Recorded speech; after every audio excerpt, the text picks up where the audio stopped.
This is my geometry course. Today we're going to learn special quadrilaterals and also angles of polygons. If you haven't done the homework completely and correctly from the last class, do that homework before watching this video. We'll start with angles of polygons. First we're going to learn some review material. We went over this earlier in the course.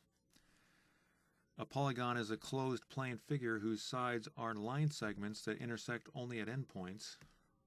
Again, we went over this earlier in the course. These are polygons. These are not polygons. This is not a closed plane figure, it's open. And these shapes they have rounded parts, curved parts. So those are not polygons, and this shape, the intersection points are wrong. So that's not a polygon. And of course we learned that the corners of polygons are called vertices. The singular is vertex. And of course the red part are the sides, and the interior angles are the purple parts. We also learned special names of some of the polygons. But when you get beyond 12, usually they just say n-gon. And so if it has 13 sides, it would be called a 13-gon. Or if it has 100 sides, it would be called a 100-gon. And we learned about convex polygons. That's polygons where all the internal angles are less than 180 degrees. Or interior angles. Whereas a concave polygon is a polygon where one of the interior angles is greater than 180 degrees, so the polygon looks like it's caved in here, caved inwards. So go ahead and take a screenshot of these two pages if you need to. And the first new theorem that we're going to learn today is called the Polygon Interior Angles Theorem. If a convex polygon has n sides, then the sum of the measures of the interior angles is 180 times n minus 2. Now I know that seems kind of complicated, but it's actually pretty easy. So here we have an example. This is a pentagon because there are 5 sides. And let's say that we want to find the sum of all the interior angles. So the sum of the measures of the interior angles. So that measure, that measure, that measure, that measure. We're going to add all those angles up. We want to know what the sum is. So to find the sum, we'll call the sum S. We just take 180 and multiply by the number of sides, which we know is 5 because it's a pentagon. And then we subtract 2. Let me write the equation first. So I'm just rewriting that equation above. And then we know n is 5 because there's 5 sides. And then we just have to simplify using PEMDAS, parentheses first, 5 minus 2 is 3. And then 180 times 3 is 540 degrees. So that's what this theorem tells us. We can add up all the angles really easily using that formula. And the more sides there are, the bigger the sum is, as you can see. So we're just going to explain real quickly, and we'll do plenty of those practice problems if you didn't get that. But I just want to explain real quickly why this formula works. If you start at any vertex of this polygon, let's start at this vertex over here, and then you draw a line segment to a non-adjacent vertex. In other words, we can't draw to these two vertices because they're adjacent. And then you just keep doing that for all the non-adjacent vertices. Start at the same vertex, and we'll go to the next one, and now there's no more non-adjacent vertices. So now we have, if you do that, we see we have this triangle, we have this triangle, and we have this triangle. So 3 triangles. Maybe I should just number them.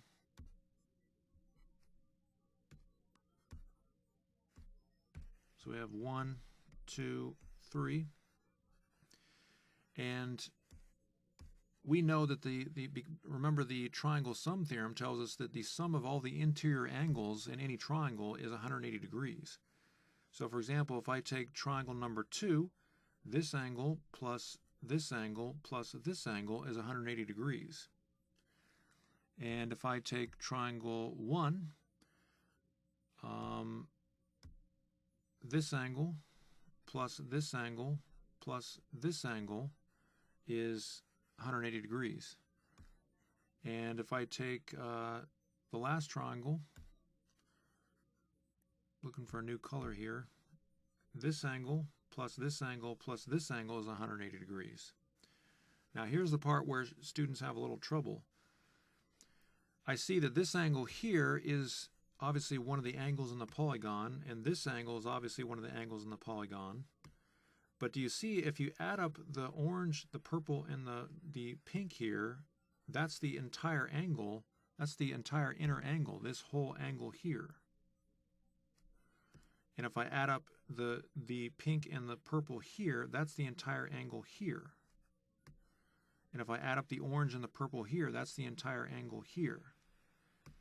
So if you add up all those 180 degree, if you add up all those, just multiply 180 times 3, that gives you 540, which is the number we found before.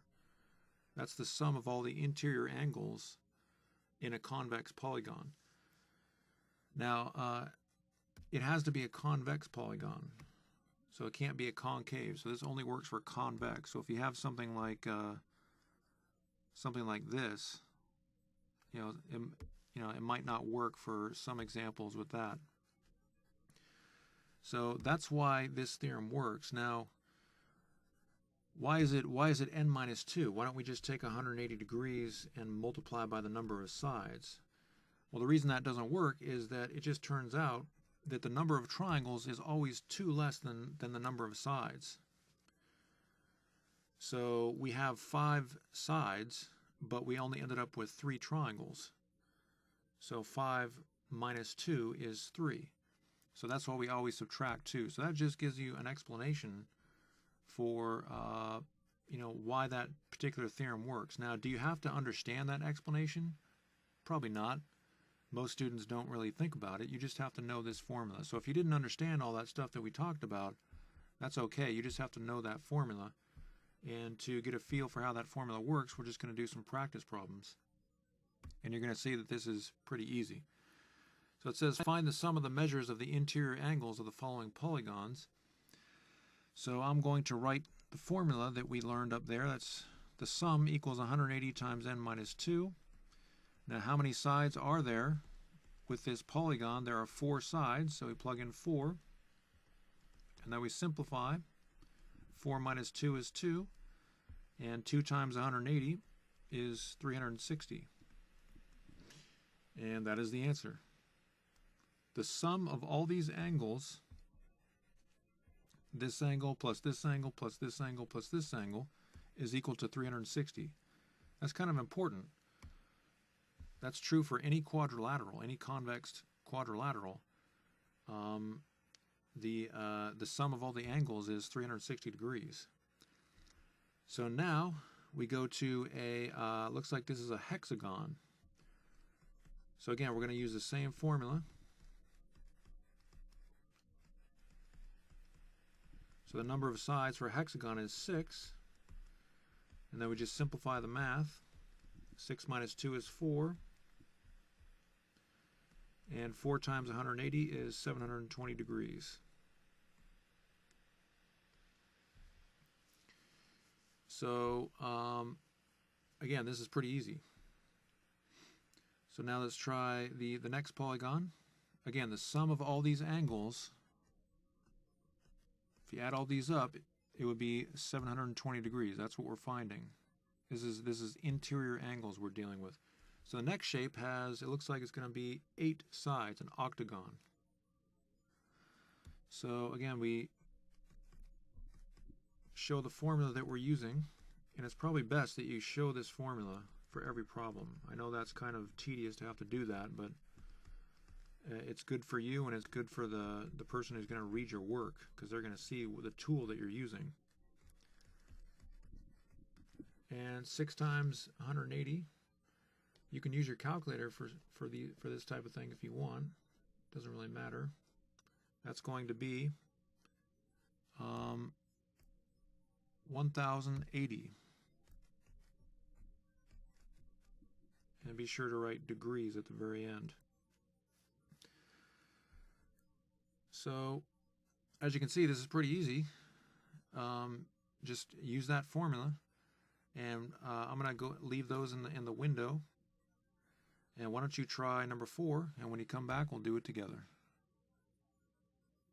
All right, we're back. So I'm going to write the formula.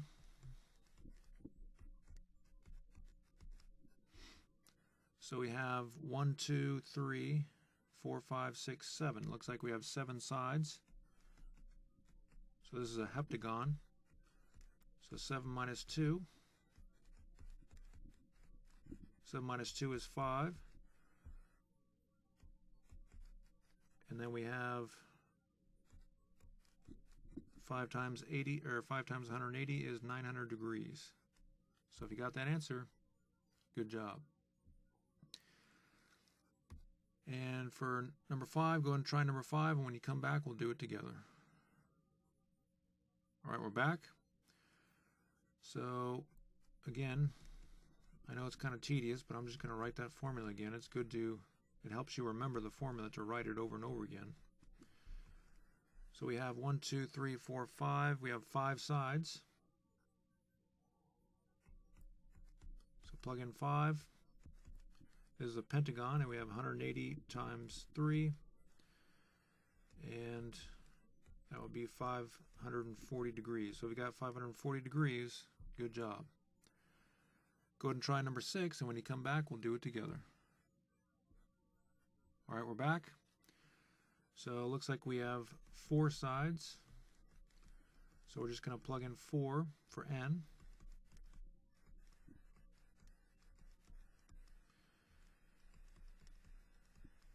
And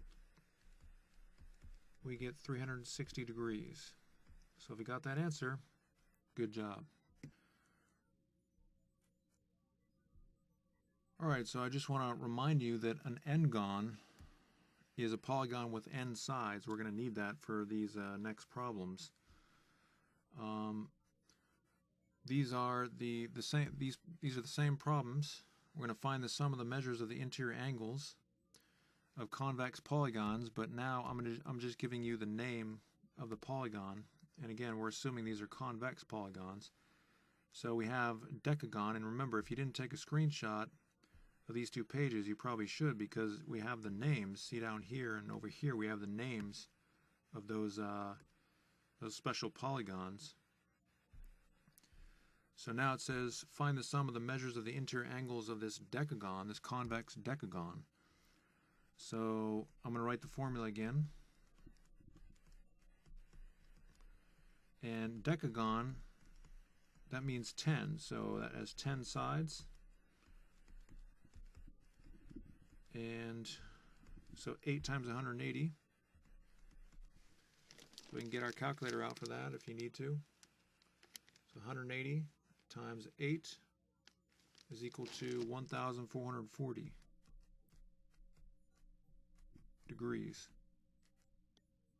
So it's the same type of problem here. I'm just giving you the names of the polygons rather than actually showing you the polygon. So a heptagon is 7 sides, and you are going to be required to remember those first 12 special names for the first polygons. And so we have 180 times 5, which is 900 degrees. Now we have a 13gon. When you go above 12, usually they just use this type of naming system. So 13gon simply means that it's a polygon with 13 sides.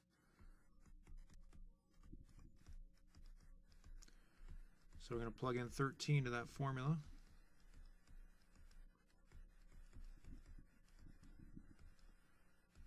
So we have 180 times 11. So again, you can get your calculator out there.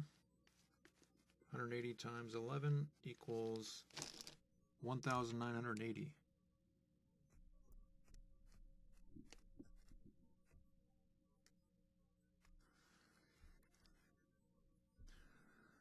All right, so I'm going to keep those in the window. Why don't you try number 10? And when you come back, we'll do it together. All right, we're back. So I'm going to write the formula.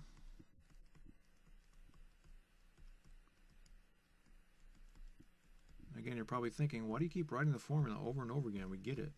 Well, again, if you see the formula, if you write the formula yourself, it's gonna help you remember it. All right, so 180 times 10 is 1,800. So if you got 1,800, good job. So again, from the perspective of the reader, from the person who's trying to read your work, they just want to know, what tool are you using? You know, and regardless of whether or not this is helping you remember, I just want to see the tool that you're using. It's always a good idea to write that. All right, so try number 11, and when you come back, we'll do it together. All right, we're back. So now we have an octagon. An octagon is 8 sides. So we plug in 8 for n, and we simplify, and we get 6, and 6 times 180 is 1,080 degrees. So if you got that answer, good job. Now go ahead and try number 12, and when you come back, we'll do it together. All right, we're back. So now we have 23 sides.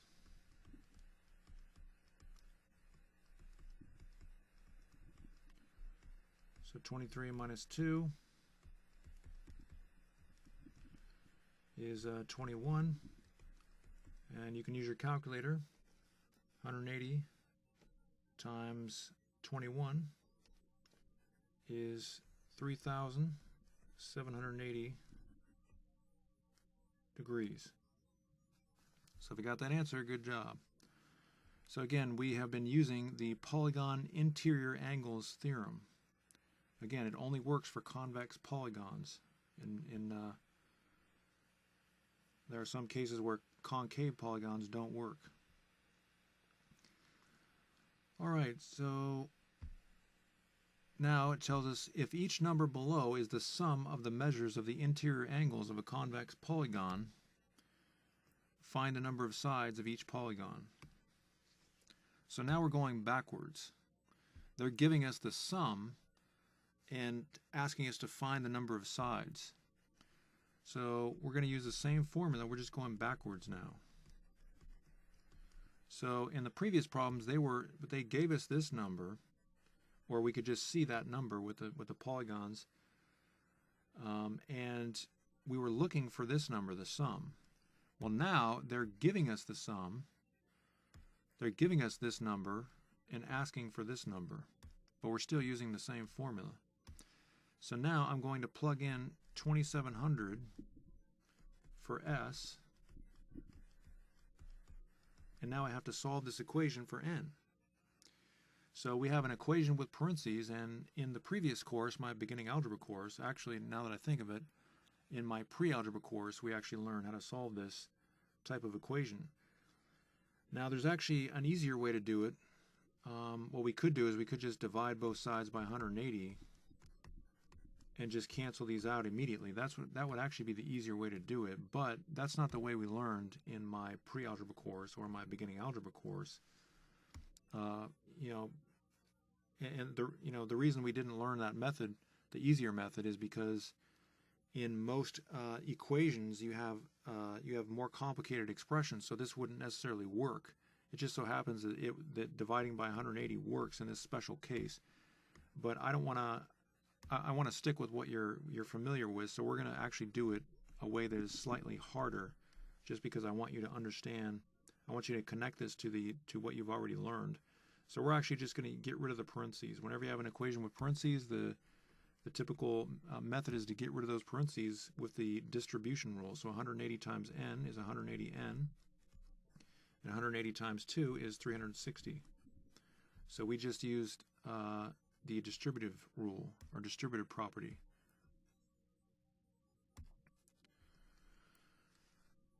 So now we have a two-step equation.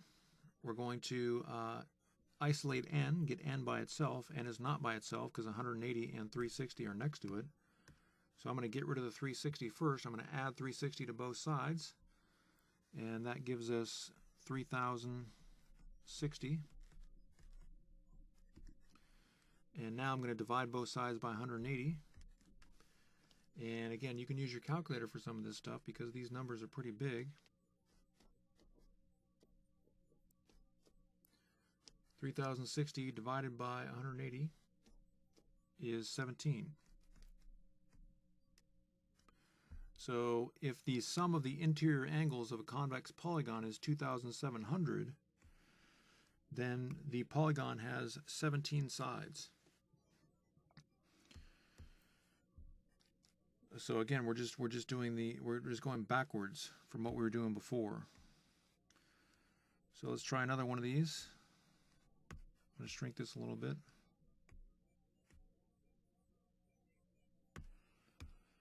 So again, we'll write our formula. And we're told that the sum of all the interior angles is 3780.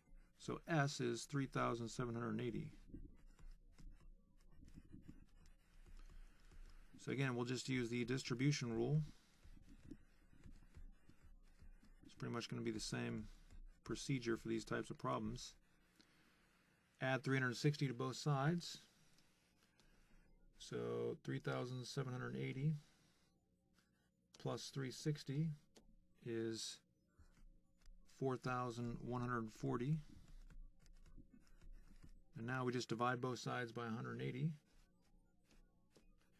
And we get n is equal to 23. So there are 23 sides. If the sum of all the interior angles, so if you add up all these interior angles, if you have some sort of a polygon and you add up all these interior angles, you get,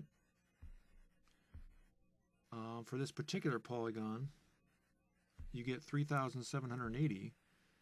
And if the sum is 3780, then that means that there must be 23 sides of that polygon. Let's try number 15 before you try one on your own. So S is 1980. The sum is the sum we know. And now we're going to distribute. And we can get our calculator out. 1980 plus 360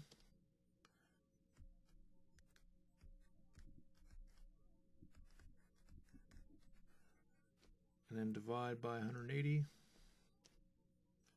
So n is equal to 13. So again, we're using the same formula. We're just going backwards. So why don't you try number 16? And when you come back, we'll do it together. All right, we're back.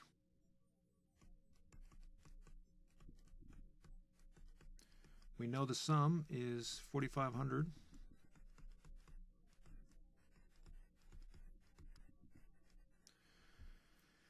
And now we have an equation with parentheses, so we're just going to get rid of the parentheses. That's always the first step when you have an equation with parentheses. And then we're going to add 360 to both sides.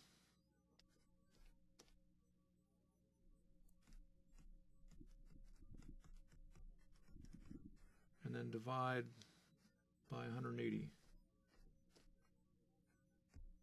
So that polygon, if the sum of all the interior angles is 4,500, then the polygon has 27 sides, assuming it's convex. All right, so why don't you try number 17, and when you come back, we'll do it together. All right, we're back. By the way, if you got number 16 right, good job.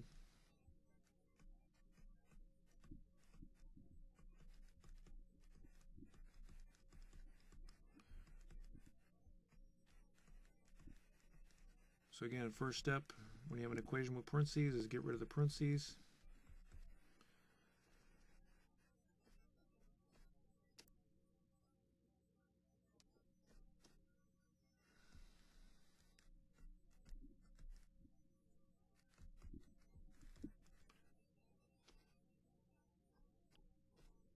And divide both sides by 180.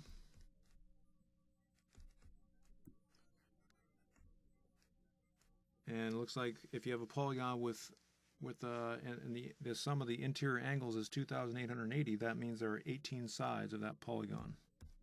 So if you got that answer, good job. Go ahead and try number 18, and when you come back, we'll do it together. All right, we're back.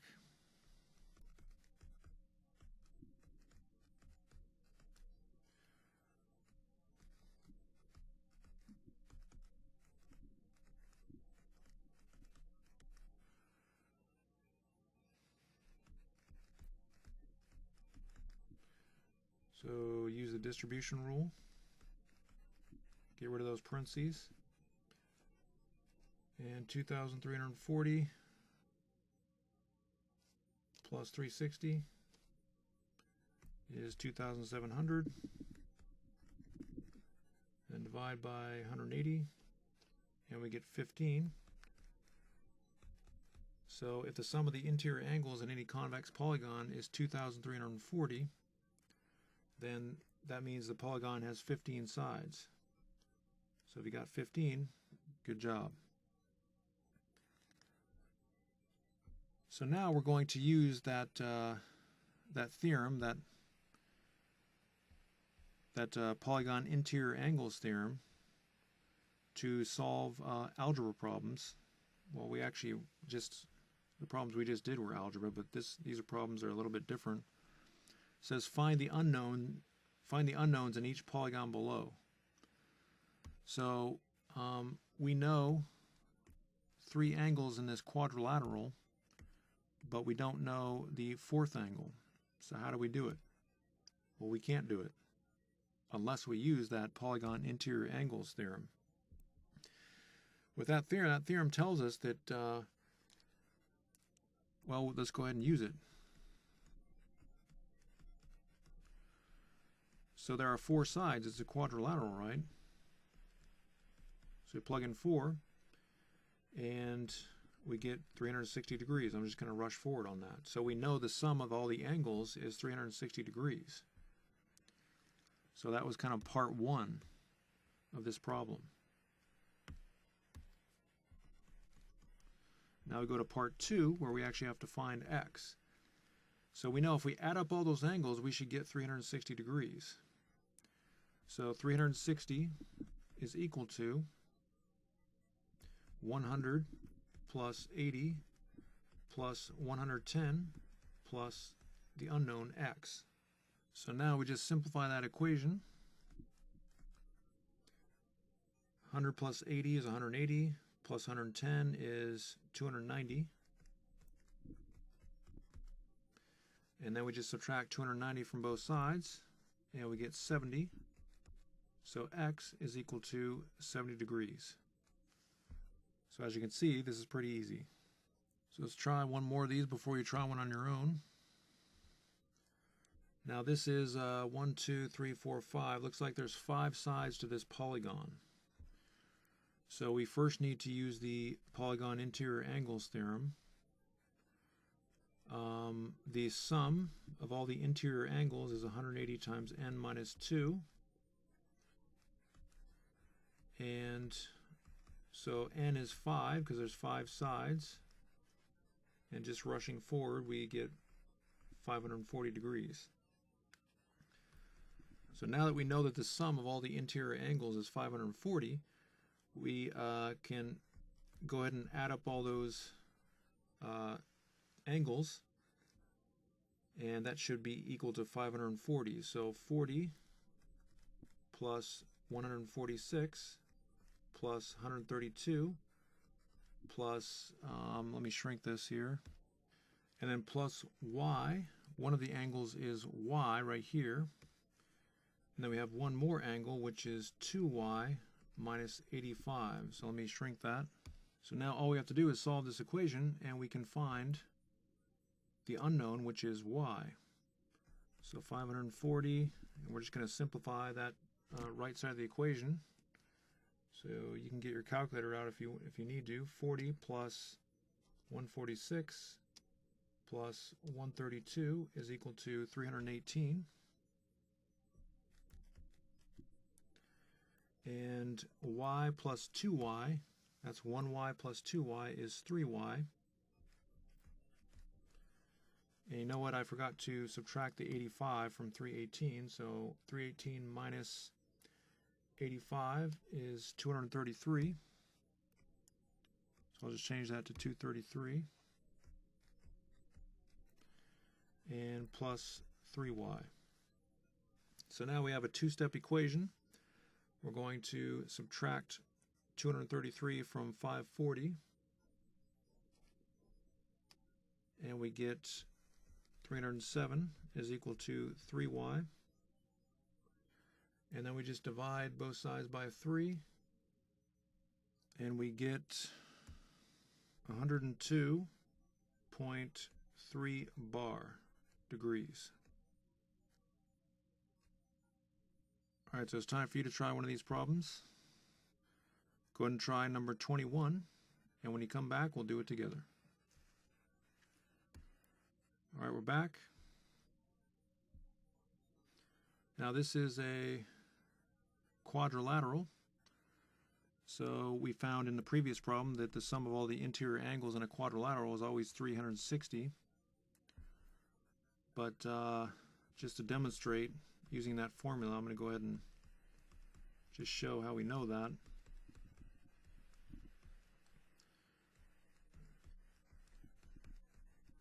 So 360 degrees. And now step 2, we're going to add up all the interior angles and set it equal to 360. So one of the angles is 90 degrees. Another one is 87, and another one is 75, and then the unknown is x. So now we just have to simplify that equation. So before you start adding or subtracting or multiplying or dividing both sides of the equation, we want to simplify. So 90 plus 87 plus 75 is 252.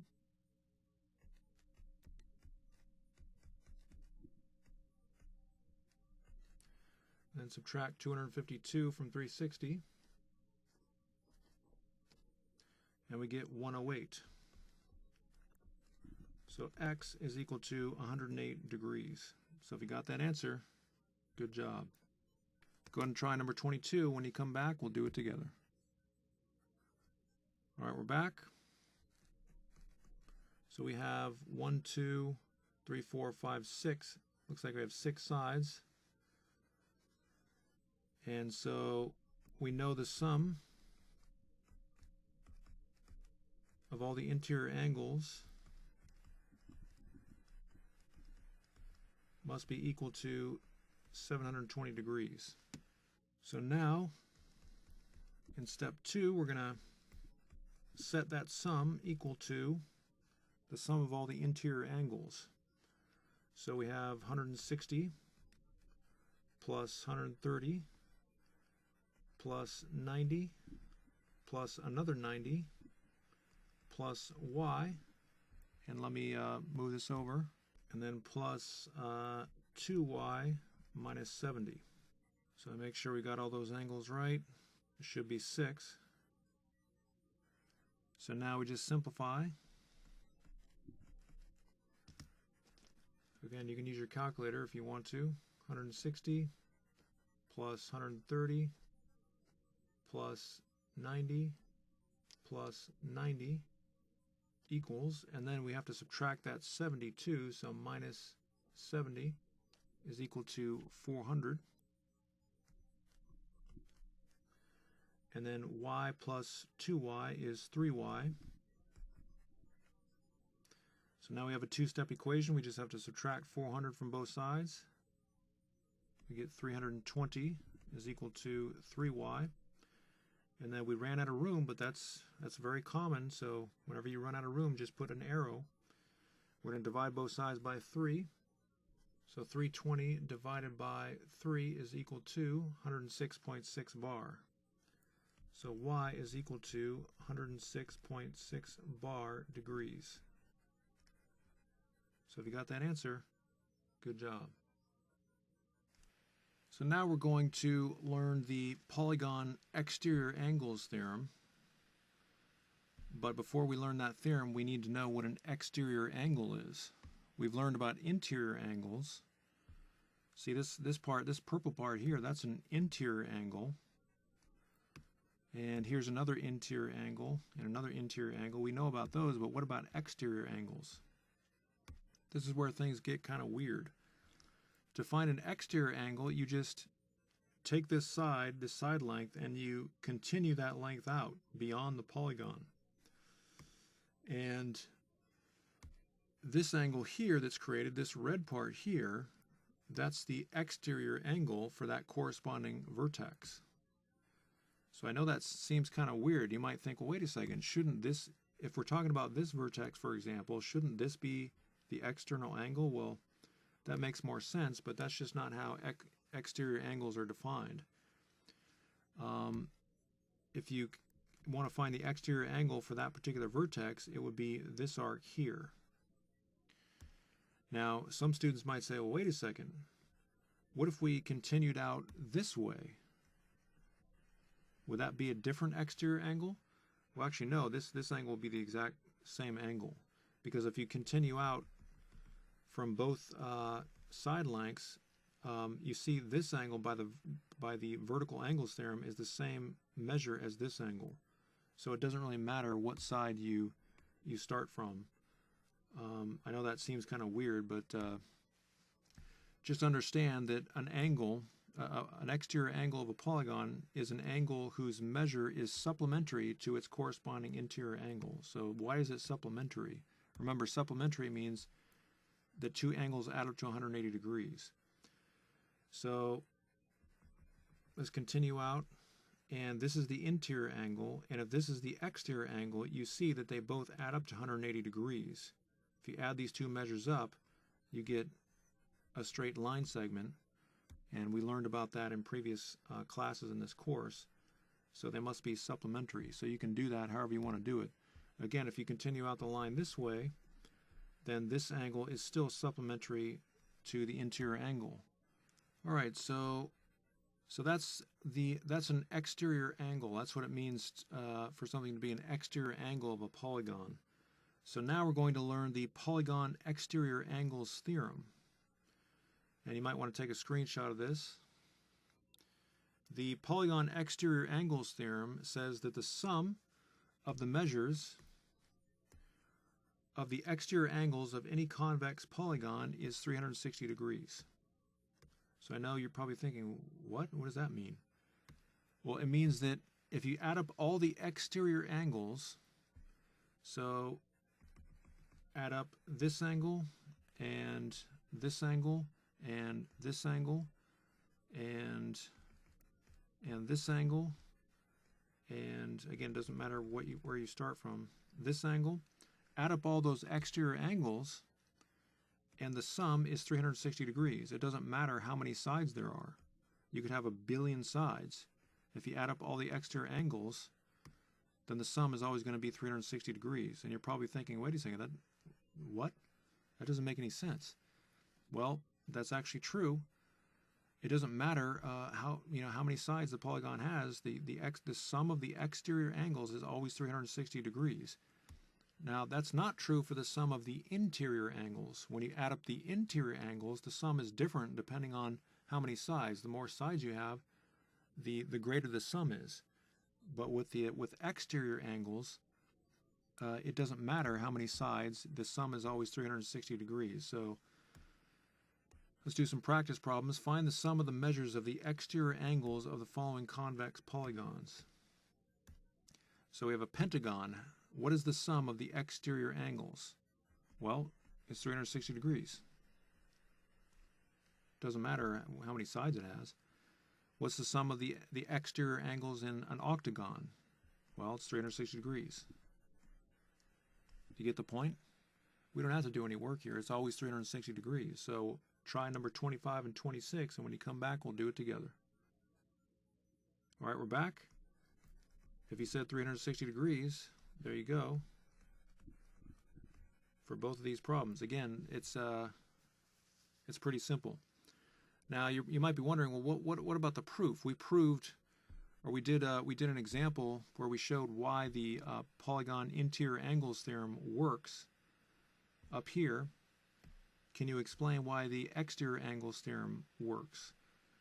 Well, students are really not required to know why these theorems work in most cases, and especially, some teachers might explain a little bit about this theorem, the interior angles theorem, but typically they don't explain really anything about the exterior angle theorem, so you're not really required to know the proof. The proof is not hard, but it is harder than the interior angles theorem, so we just don't need to go over it. So let's do some more practice problems. Find x in each problem below. So these are all exterior angles. So that theorem tells us that if we add them up, the sum should be 360 degrees. So 80 plus 40 plus 90 plus 30 plus the unknown, that sum should be 360 degrees. So we're going to simplify. So add all those up and we get, so that's 240 plus x, subtract 240 from both sides, and we get 120 degrees. So x is equal to 120 degrees. Let's try one more of these before you try one on your own. So again, the sum of all the exterior angles must be 360 degrees. I'm going to shrink this a little bit. So 360 is equal to, x is one of the exterior angles, and we have 80, and then 60, and then 102. Now again, it doesn't matter how many sides. We don't care about the number of sides. We know the sum of the exterior angles is 360. So now we just simplify.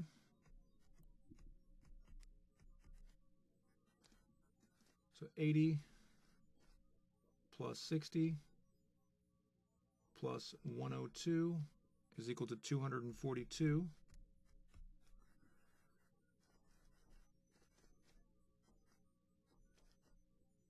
And subtract 242 from 360 and we get 118. And that is x, 118 degrees.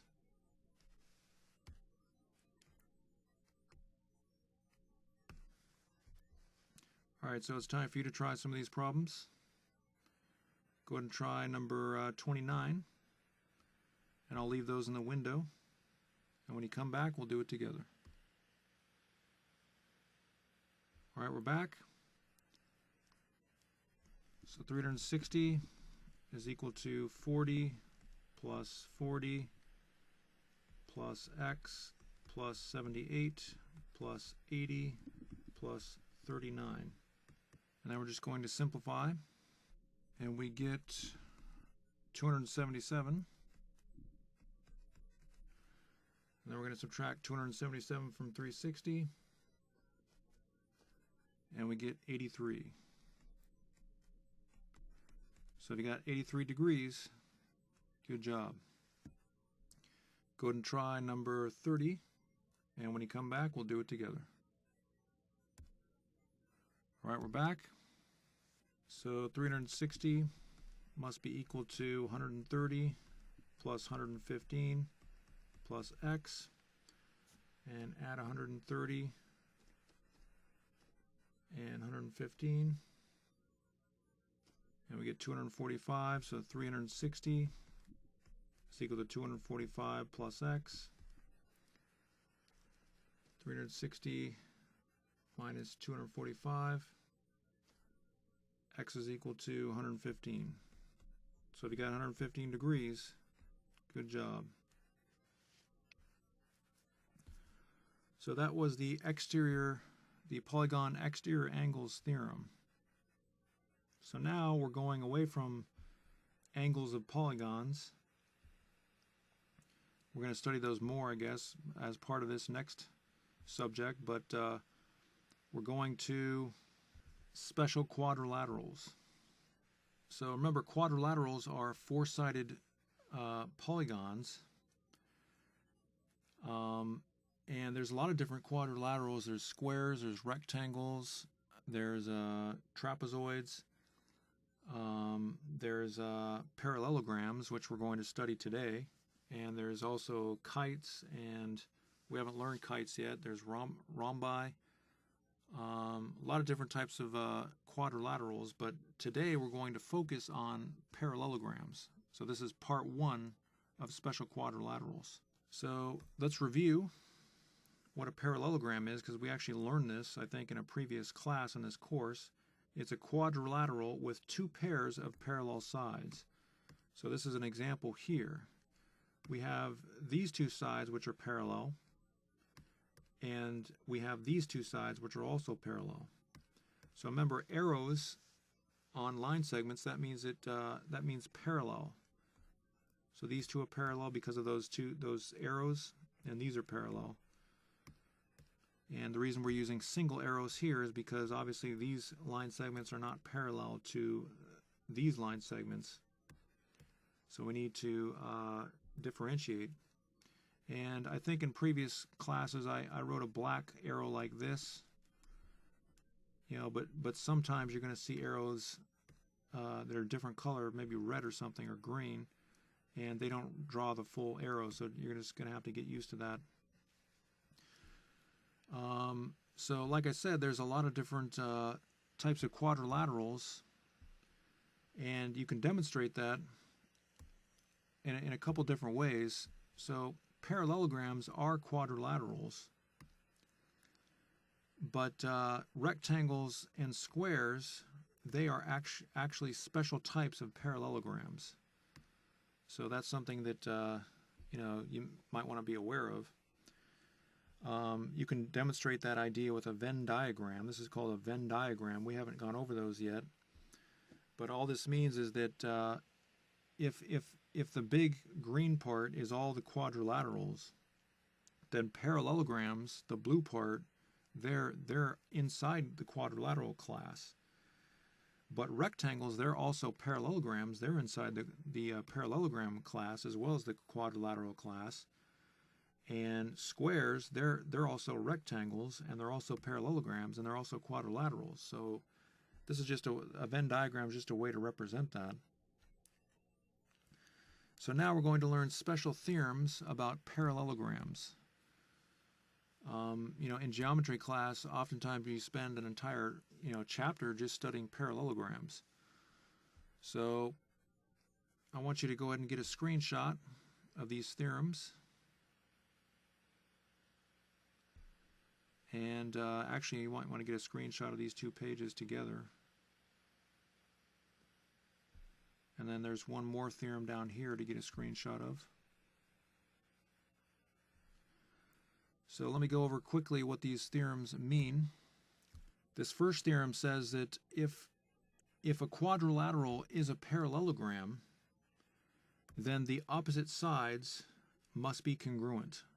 So if we know that this quadrilateral is a parallelogram, then opposite sides must be congruent.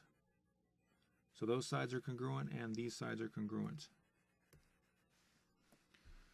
All right, and the next theorem says that if this quadrilateral is a parallelogram, then opposite angles must be congruent. So that's the second theorem.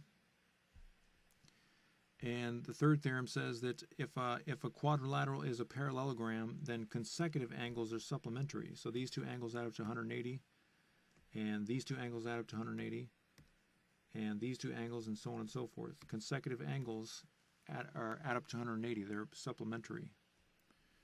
And the last theorem, we're only learning 4 theorems that regarding parallelograms. If we know that quadrilaterals is a parallelogram, we know these properties of the parallelograms. There's 4 basic theorems. Now there's more theorems, but usually you're only required to know these 4 theorems. So if we know this quadrilateral is a parallelogram, then the diagonals of the parallelogram, so we have a diagonal here and we have a diagonal here, those diagonals bisect each other. So again, if we know that this is a parallelogram, if we know the quadrilateral is a parallelogram, then the diagonals bisect each other. Now, what does bisect mean? Well, we learned that in a previous class. It means that this line segment cuts the other line segment in half. So this line segment is equal to this line segment, or congruent, and this line segment is congruent to this line segment. So again, 4 basic theorems. So you probably want to get a screenshot.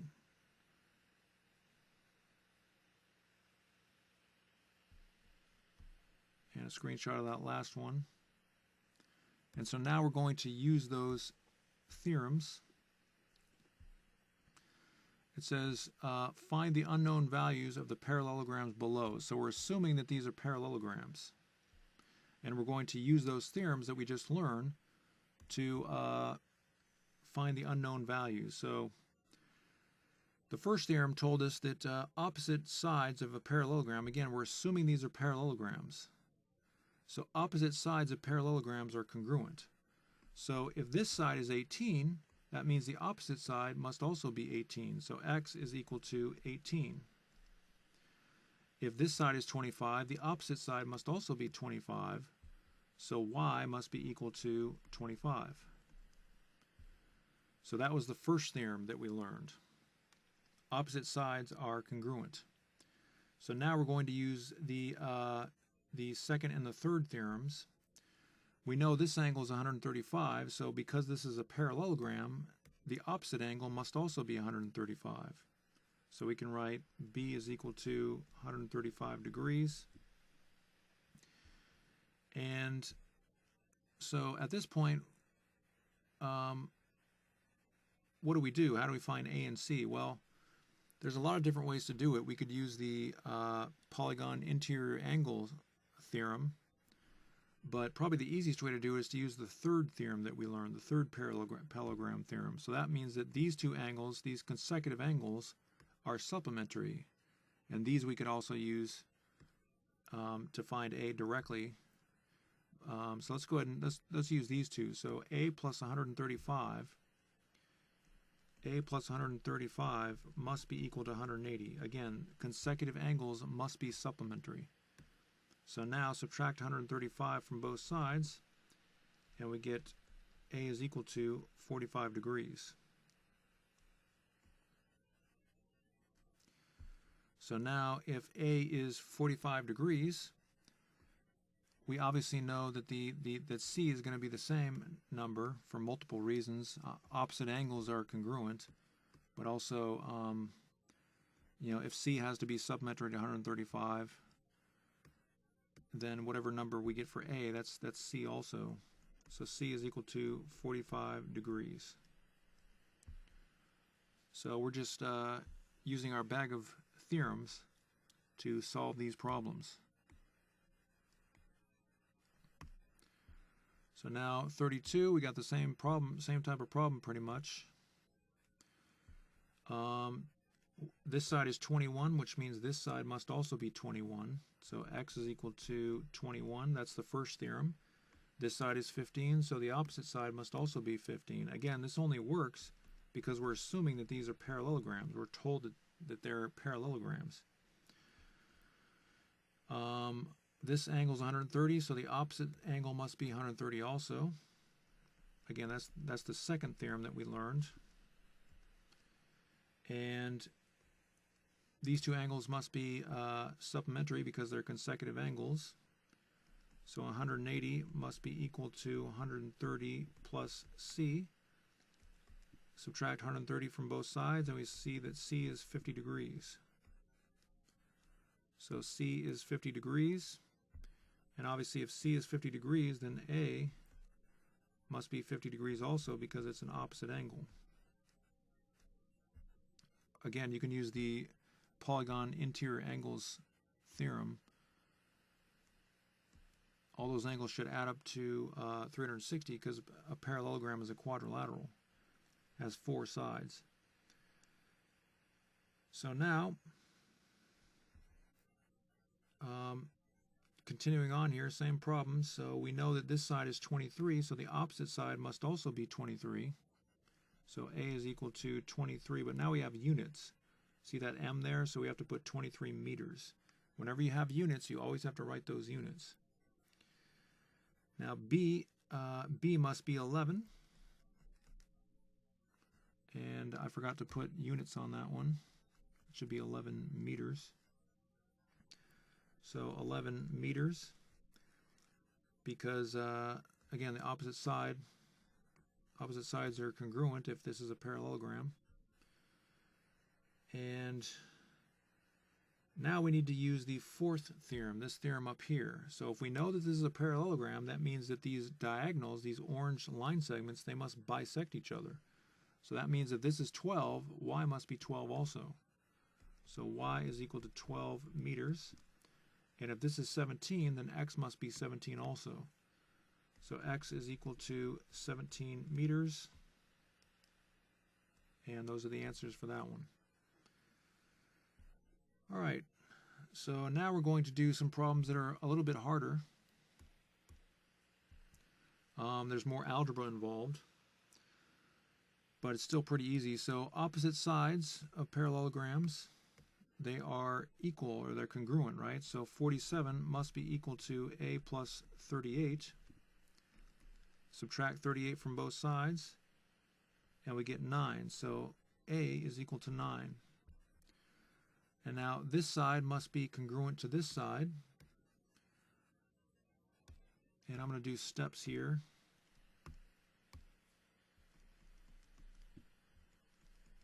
So step 2, we know 4b plus 13 must be equal to negative 5 plus 7b.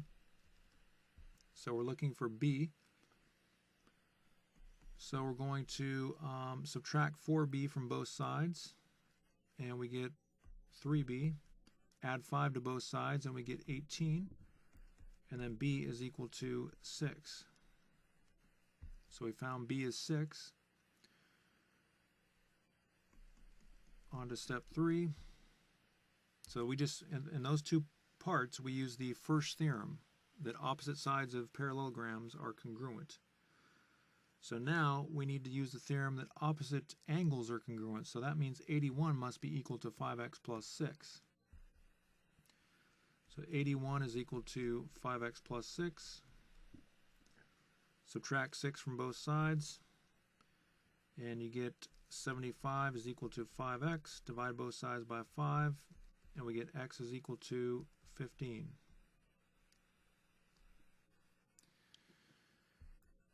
And now,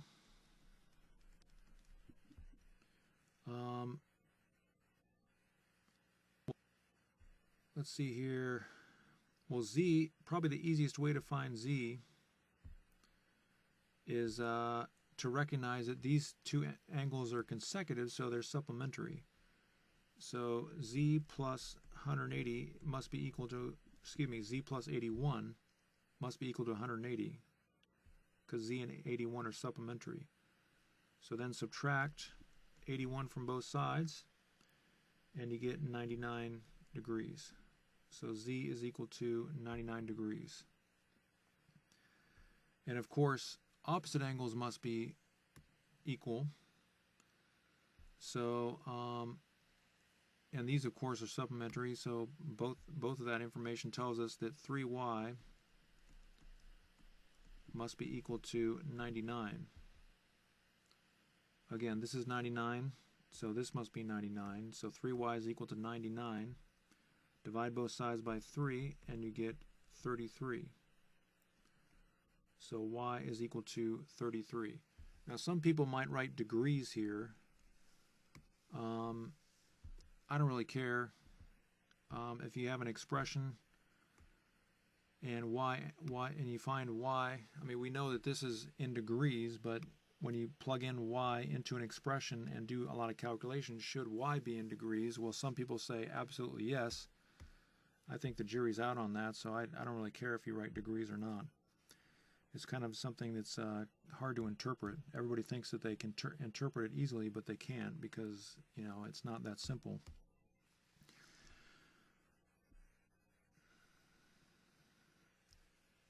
All right.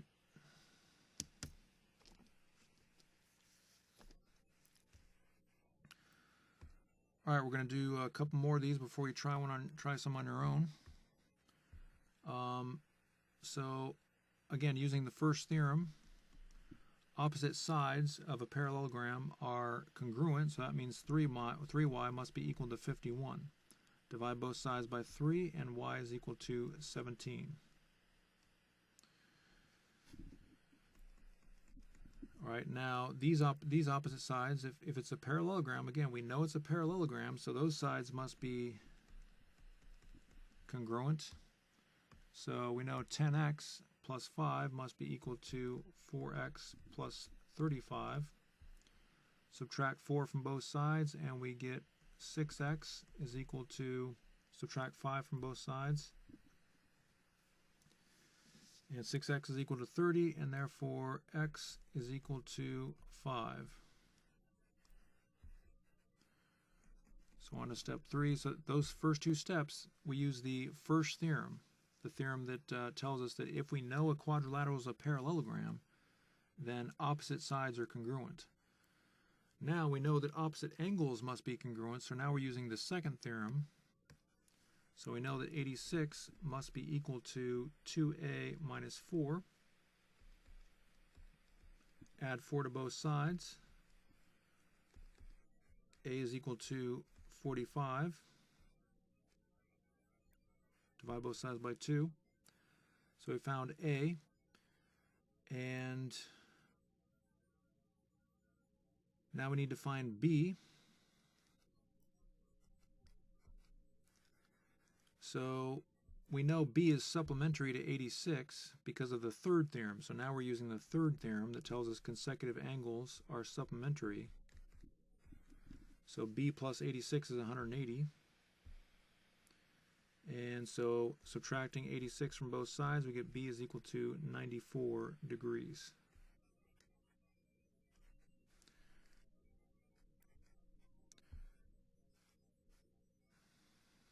So now we know that if B is 94, then 3c minus 2 must be 94 also, because opposite angles are congruent. So 3c minus 2, that must be equal to 94. And add 2 to both sides, and we get 3c is equal to 96. Divide both sides by 3, and we get c is equal to 32. All right, so a lot of variables we're solving for. So we're going to do one more of these problems before you try some on your own. Now we're using the fourth theorem that tells us that diagonals bisect each other, but before we do that, we need to use the first theorem. So 14 must be equal to a plus b because this is a parallelogram. Opposite sides must be congruent. So subtract 8 from both sides, and we get a is equal to 6.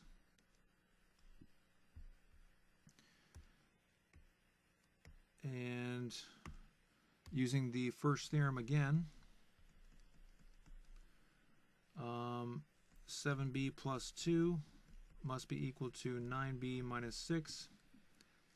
So subtract 7b from both sides, add 6 to both sides, divide by 2, and we get b is equal to 4.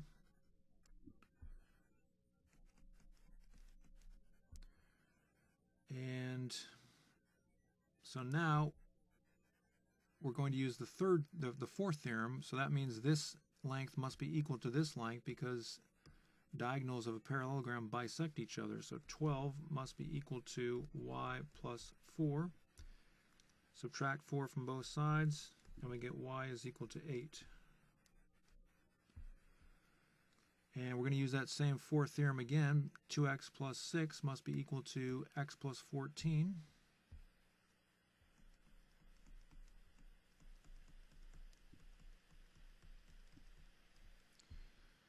And now we just have to solve that. Subtract x from both sides. Subtract 6 from both sides.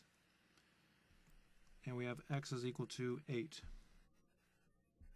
So again, we're using all 4 of those theorems in these first 6 problems that we did. So now it's time for you to try. We're going to start off with an easy one. Go ahead and try number 37. And if you haven't taken screenshots of these theorems, go ahead and do that now, because obviously you're not going to be able to do these problems unless you have screenshots of these 4 theorems. So go ahead and try number 37, and when you come back, we'll do it together. All right, we're back. So A is 3, and B is 10 because of the first theorem,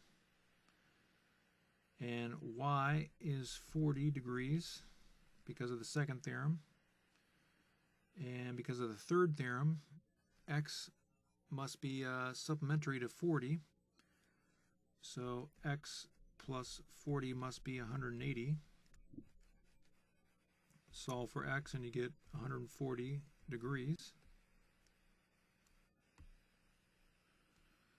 And by the second theorem, if x is 140, then z must be 140 also. So if you got those answers, good job. Go ahead and try number 38, and when you come back, we'll do it together. All right, we're back. A is equal to 6 centimeters. Now we have units. B is equal to 4 centimeters, and that's by the first theorem. And by the fourth theorem, those diagonals bisect each other, so x must be 2 centimeters and y must be 5 centimeters. So if you got those answers, good job. Be sure to write your units. All right, and on to number 39. Go ahead and try 39, and when you come back, we'll do it together. Because of the first theorem, A must be 9, and B must be 4.5. And because of the second theorem, x must be 77 degrees. And by the third theorem, z and 77 must be supplementary. So that means they add up to 180. Whoops, I wrote x, I meant z. So subtract 77 from both sides, and we get 103.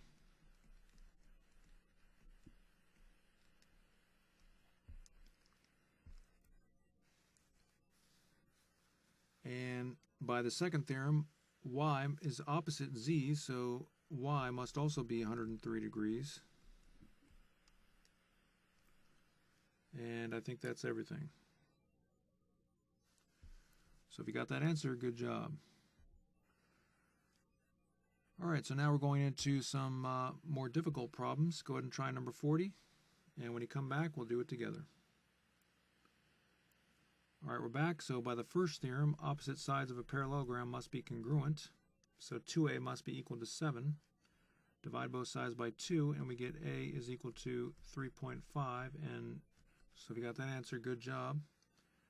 And by the same theorem, the first theorem, 9 must be equal to b minus 1, because they're opposite sides, so add 1 to both sides, and we get b is equal to 10. So if you got that answer, good job.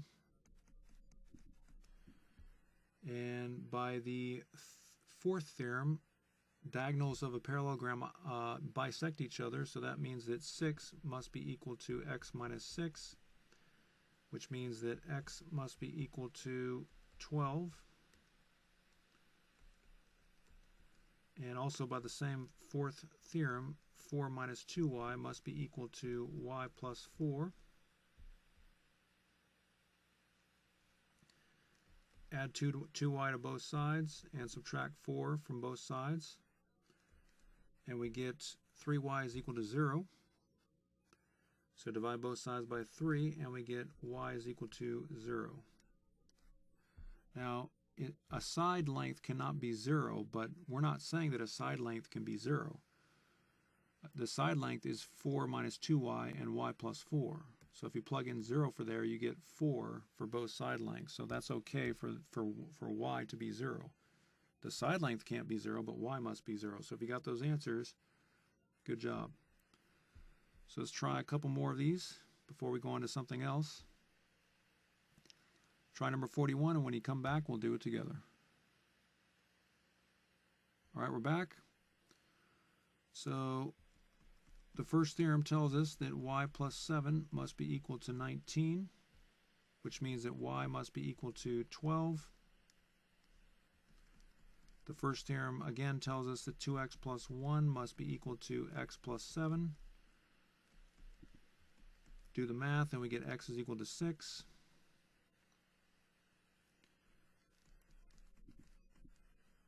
And now we go to the second theorem. The second theorem tells us that opposite angles must be congruent, so 145 must be equal to 9c plus 46. Subtract 46 from both sides, and we get 99 is equal to 9c. Divide both sides by 9, and we get c is equal to 11. So now we know that consecutive angles are supplementary, so that means that 5b plus 145 must be equal to 180. So if you just do the math on that, you get 35 is equal to 5b, divide both sides by 5, and we get b is equal to 7. So now if b is equal to 7,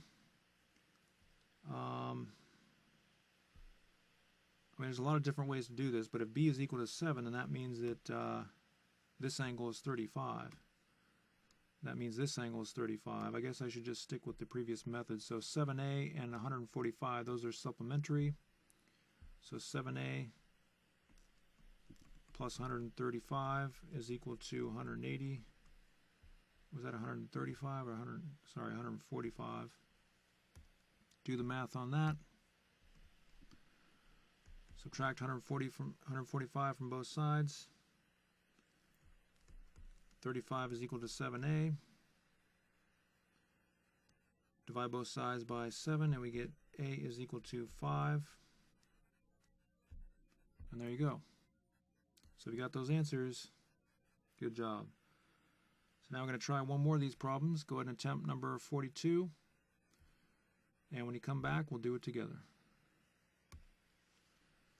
All right, we're back.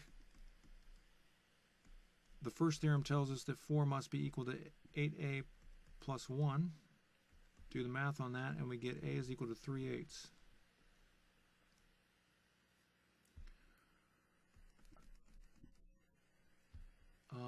The first theorem also tells us that 2b plus 3 must be equal to 3b plus 2. Subtract 2b from both sides. Subtract 2 from both sides, and we get b is equal to 1.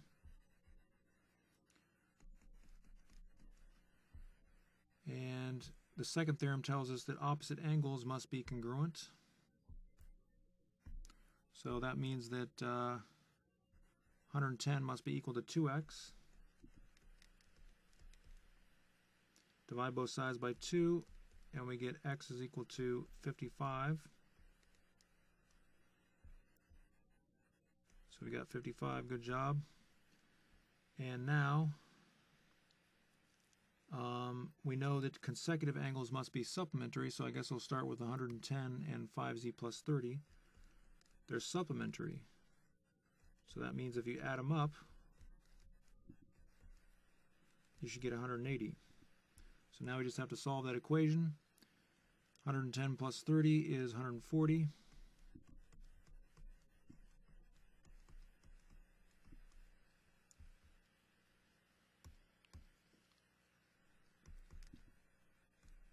Subtract 140 from both sides. Divide both sides by 5 and we get z is equal to 8.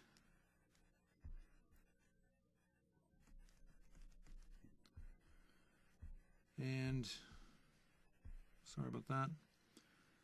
110 and y minus 10, they must be supplementary. So 110, because they're consecutive angles, plus y minus 10 has to be 180 degrees. Again, this is the third theorem. Do the math. 110 minus 10 is 100. Subtract 100 from both sides and we get y is equal to 80. And so if you got those answers, good job. So now we're going to do some proofs. Now I know what you're thinking. You're thinking, oh man, I don't want to do any proofs right now. I mean, these proofs are involved in, and I'm getting tired of this course, and I'm getting tired of proofs. Well, I understand that, but just keep in mind, first of all, you're required to do. It's very common for geometry teachers to require you to do some parallelogram proof. And the second thing to understand is that we're almost done with this course. We have maybe 3 or 4 more classes, and this course is going to be over. So just be aware of that. So the first proof, we're going to prove the opposite sides theorem. So again, the whole point of this is to get you familiar with parallelogram proofs. We haven't done proofs in a while in this course, so we're gonna get warmed up here. So we're assuming that this is a parallelogram, but we have to prove that this side is congruent to this side, and this side is congruent to this side. So we're proving the first theorem in that list. And if you didn't take screenshots of those theorems, go ahead and do that now, because you're going to need these to understand what proofs we're doing.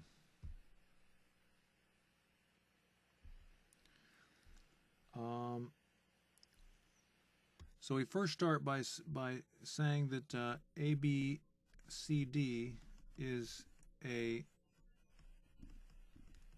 parallelogram, and that is given information. We're assuming that it's a parallelogram. Now, if it's a parallelogram, then by definition, AB must be parallel to DC,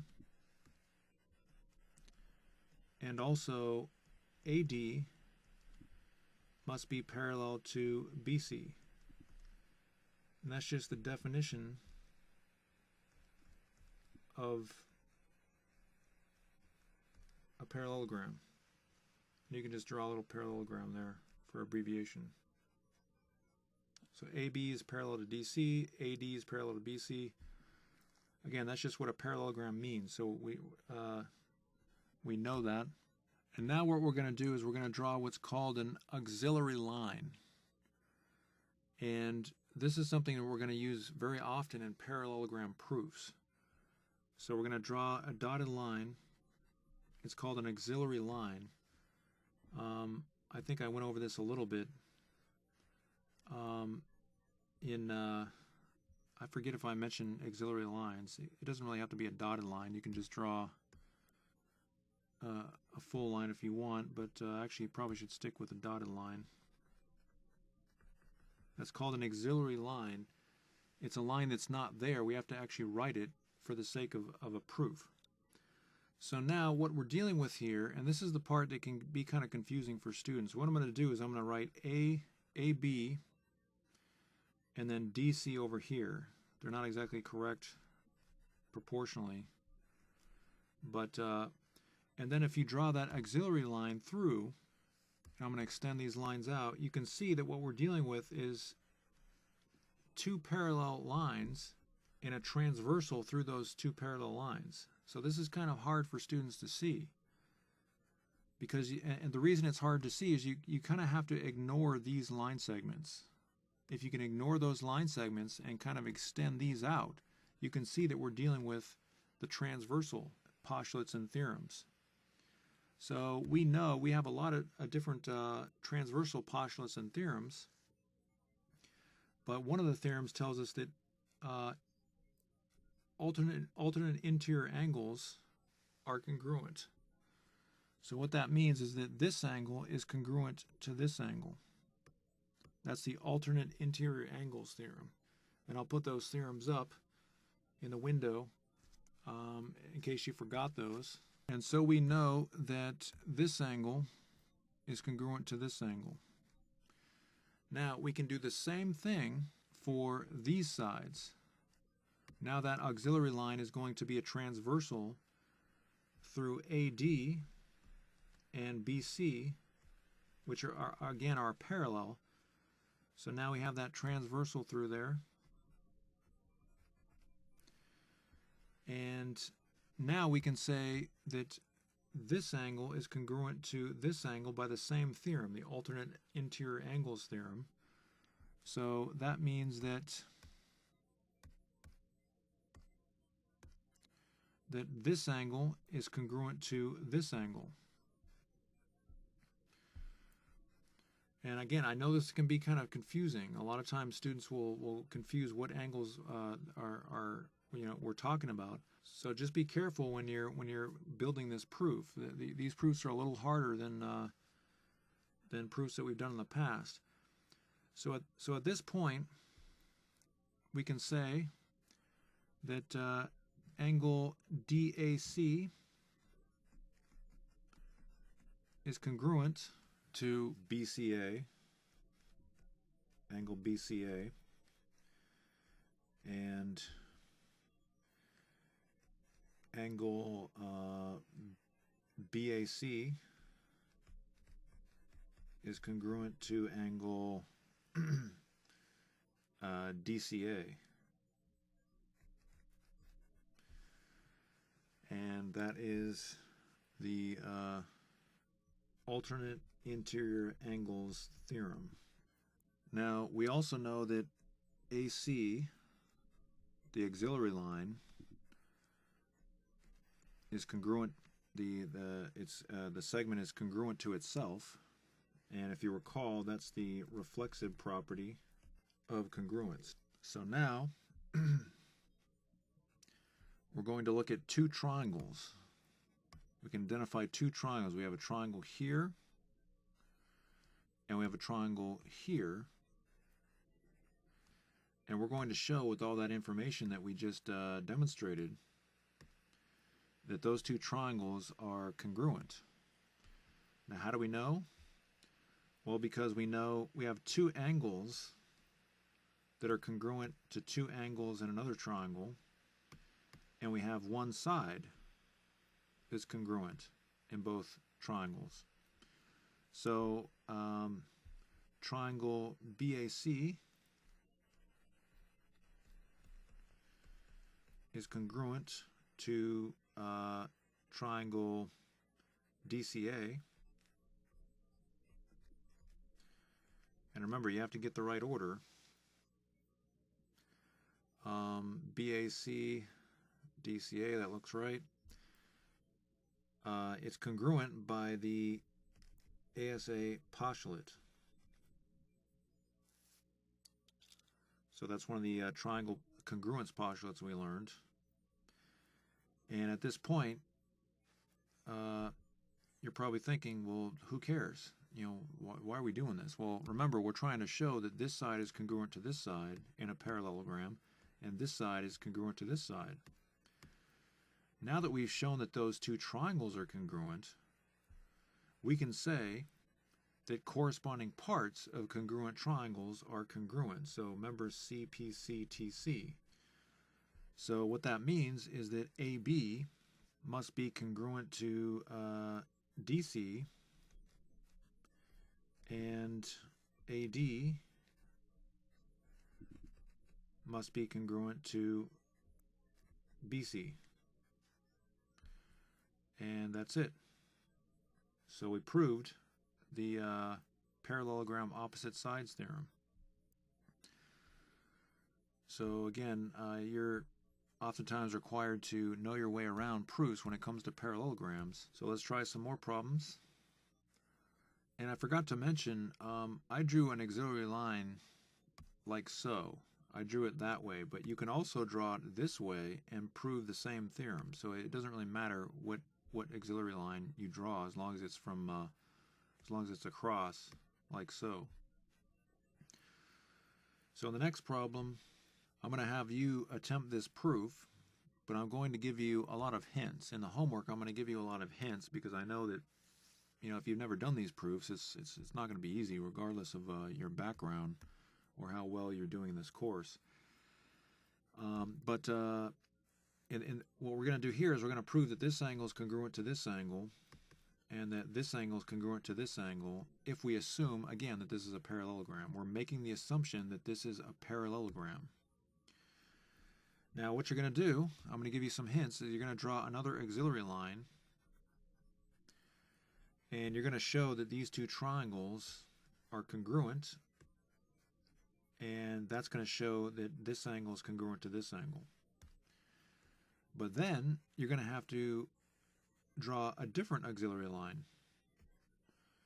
You're going to have to draw the other auxiliary line across the other way. If I can get that erased. You're going to have to draw this auxiliary line and do the same exact thing, but show that this triangle is congruent to this triangle, and then show that these angles are congruent. So that's kind of your roadmap. And, you know, if you get stuck, that's okay, but you need to give this an honest attempt. So go ahead and try number 44.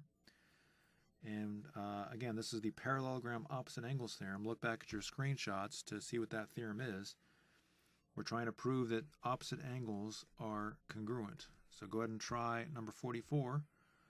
And remember, the information you start out with is that it's a parallelogram. That's given information. And therefore, the opposite sides must be parallel. And go from there. So when you come back, we'll do it together. All right, we're back. So ABCD is a parallelogram.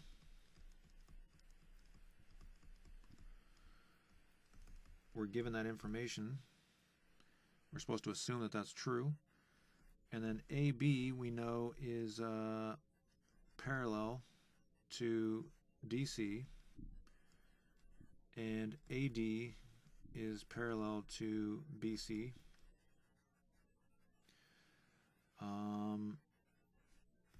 And that is just the definition of a parallelogram. So now I'm going to draw this auxiliary line first, and we're going to use pretty much the same information that we learned. We're going to show that this angle is congruent to this angle. So angle BAC is congruent to angle DCA, and angle DAC is congruent to angle BCA.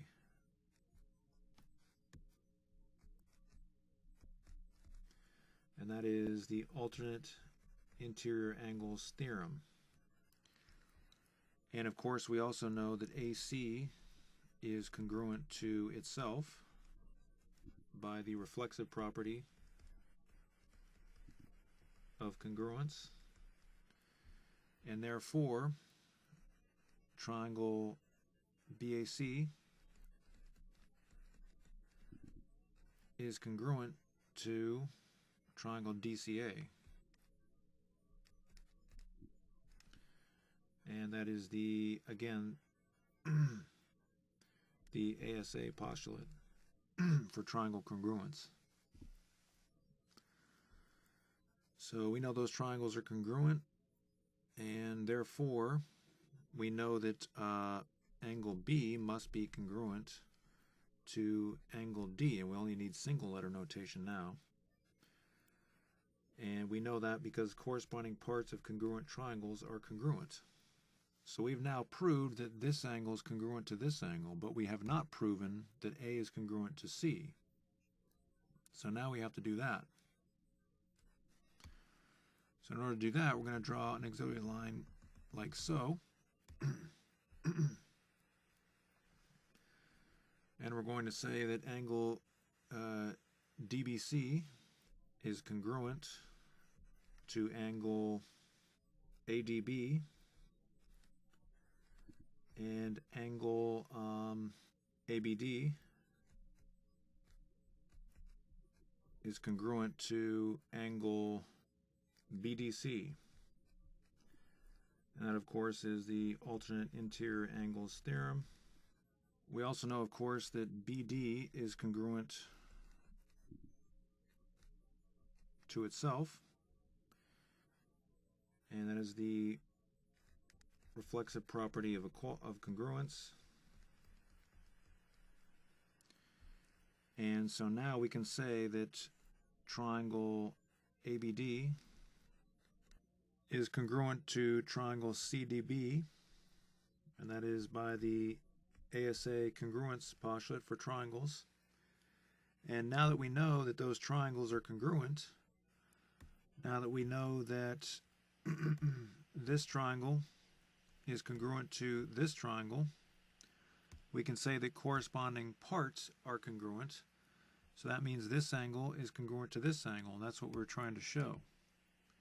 We already showed that this angle is congruent to this angle with those other triangles that we created. So angle A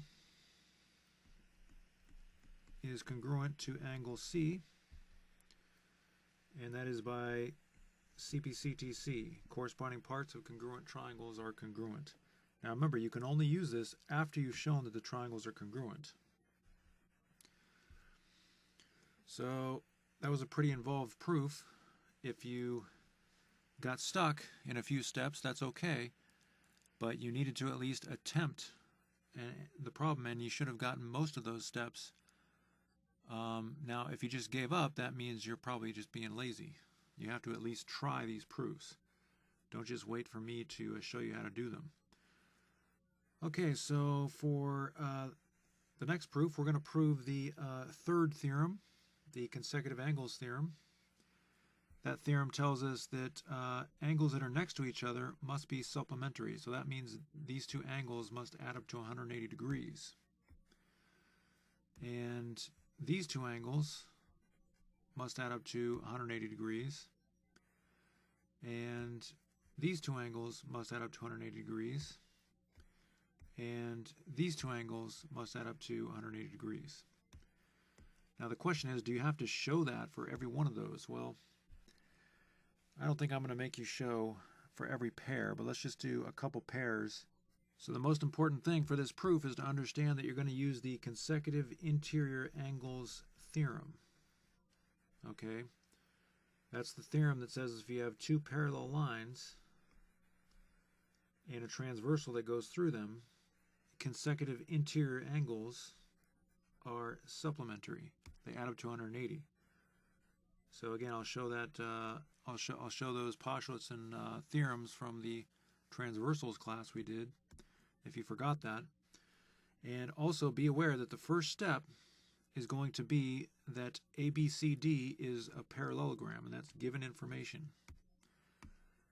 And because it is a parallelogram, that means that this line segment is congruent to this, or parallel to this line segment. These are parallel, and these are parallel, and that's going to be the definition of parallelogram. Those are your first two steps I gave you. So again, you're going to use consecutive interior angles theorem, and go ahead and give that a try. Go ahead and start with just the first two angles, and then we'll worry about the other ones later. So attempt that problem, and when you come back, we'll do it together.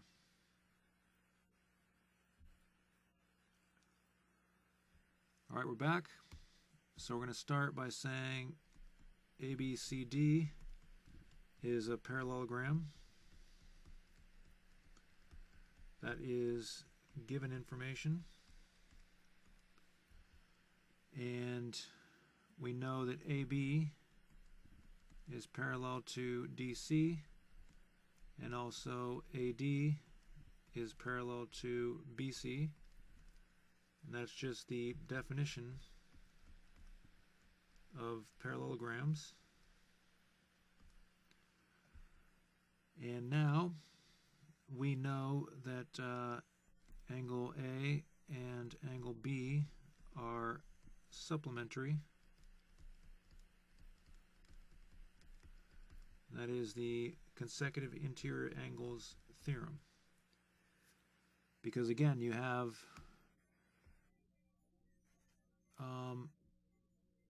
two parallel lines and you have a transversal, and these two must be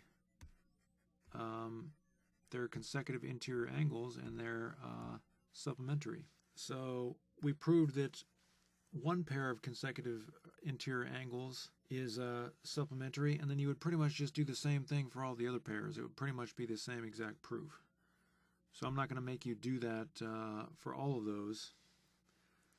It probably, in order to do a complete proof, you would have to do it for all of them, but you get the point. So if you got something similar there, good job. So let's move on to the next problem. 46 is the last problem we're going to do today. We're going to prove the parallelogram diagonals theorem. And this theorem, that's the fourth theorem, so that says that the diagonals bisect each other. So that means that this length should be congruent to this length, and this length should be congruent to this length. So this is going to be a little bit different. What we're going to do is we're going to draw those diagonals, and then what we're going to do is we're going to show that this triangle is congruent to this triangle. Or you can also say that this triangle is congruent to this triangle. And that's going to show that because of corresponding parts of congruent triangles, this length is equal to this length, and this length is equal to this length by CP/CTC. Corresponding parts of congruent triangles are congruent. Now, in this particular theorem, you're going to have to use the first theorem. Remember, if you've already proven a theorem, you can use it to prove other theorems. So you're going to have to use this theorem here, and you can just abbreviate POST, post, parallelogram opposite sides theorem. So you're going to have to write that as one of the steps, because we don't really know much about the sides. We need to show that this triangle is congruent to this triangle. Whoops. We're going to need to show that this triangle is congruent to this triangle, but we don't have any sides. But we do know that this side must be congruent to this side because of the theorem just mentioned, and also this side must be congruent to this side. So, but if I recall, I think we only need to show that one side is congruent. So go ahead and try. You can use these sides. You can use these triangles and those sides, or you can use these triangles and these sides. I think either way would work. So go ahead and try number 46. If you get stuck, that's okay, but go ahead and give it a good attempt, and when you come back, we'll do it together. All right, we're back. So ABCD is a parallelogram.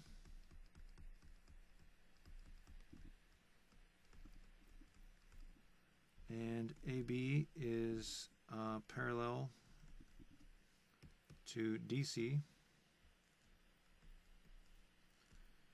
And AD is parallel to BC.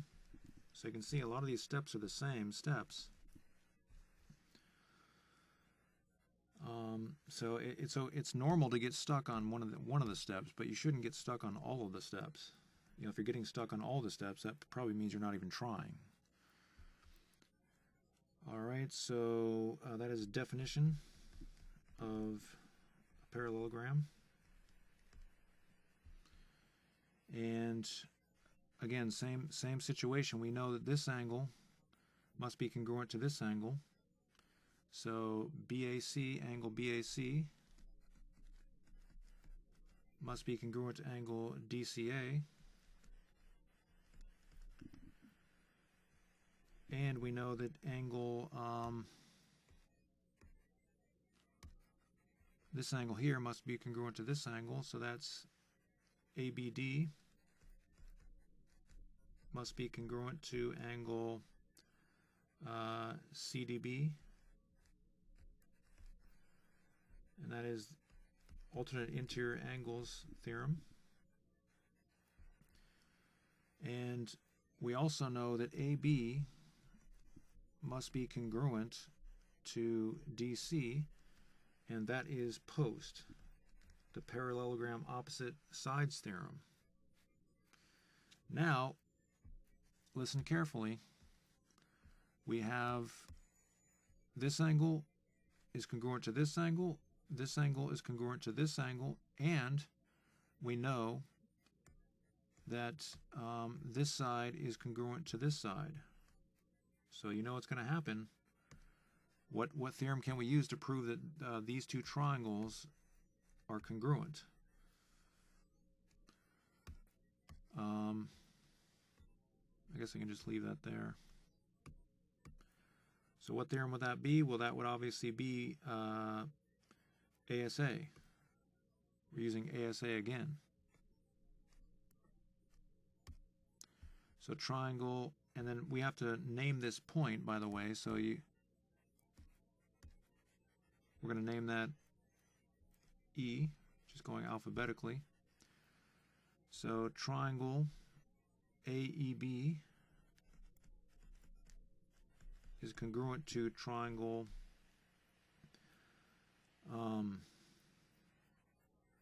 CED. Make sure you get the right ordering. It's very easy to get that ordering wrong. And we know that by ASA.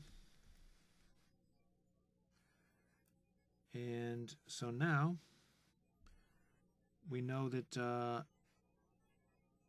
AE must be congruent to EC, and also we know that BE must be congruent to ED, and that is by corresponding parts of congruent triangles is congruent. And so now we can say AC bisects BD, and that is definition of segment bisector. So again, if you got stuck on some of those steps, it's okay. You know, we haven't done proofs in a while, but again, if you just gave up and you didn't even try at all, then that just means you're being lazy. So you should have followed at least some of that. But in the homework, I'm going to give you some of those parallelogram proof problems, but I'm going to give it, like I said, I'm going to give you a lot of hints. So that was the last problem for today. If you want to take screenshots of all the work that we did to help you with your homework and also to study for tests, go ahead and do that now. Here's screenshot number 1, screenshot number 2, screenshot number 3, screenshot number 4,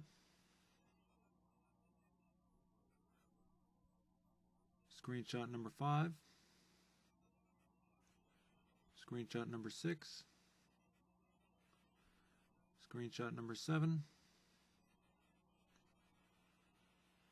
screenshot number 8,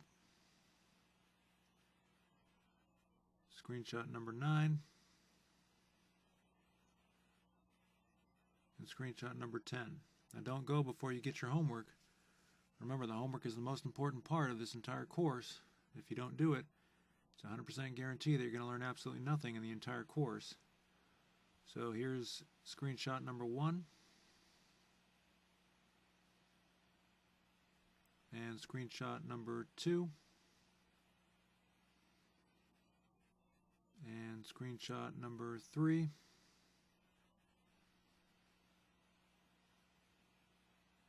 and screenshot number 4. Now let me explain a few things before you leave. Some of these proofs, I mean, these proofs we have not done yet, so I'm giving you some tough problems from 24 to 27. Numbers 24 to 27. If you get stuck with these proofs, that's okay, but you do have to attempt them. And these are going to be proofs of the converses of the theorems that we learned today. And I give you a lot of hints because it's kind of a nasty trick for me to require you to do a bunch of proofs that you've never seen before, but again, I'm giving you a lot of hints, and if for some reason you get totally stuck, you can just look at the answer. Now, usually you're not allowed to just look at the answer, but with these particular proofs, you know, if you really get stuck, you can just copy down the answer. But you need to get familiar with these proofs, and I'm going to put some theorems on the page, maybe 1 or 2 theorems for you to refer back to. You may need to refer back to my class on transversals. And remember, get the homework done completely correctly and neatly, and be sure it's in the right order in your binder. And I'll look forward to seeing you in the next class.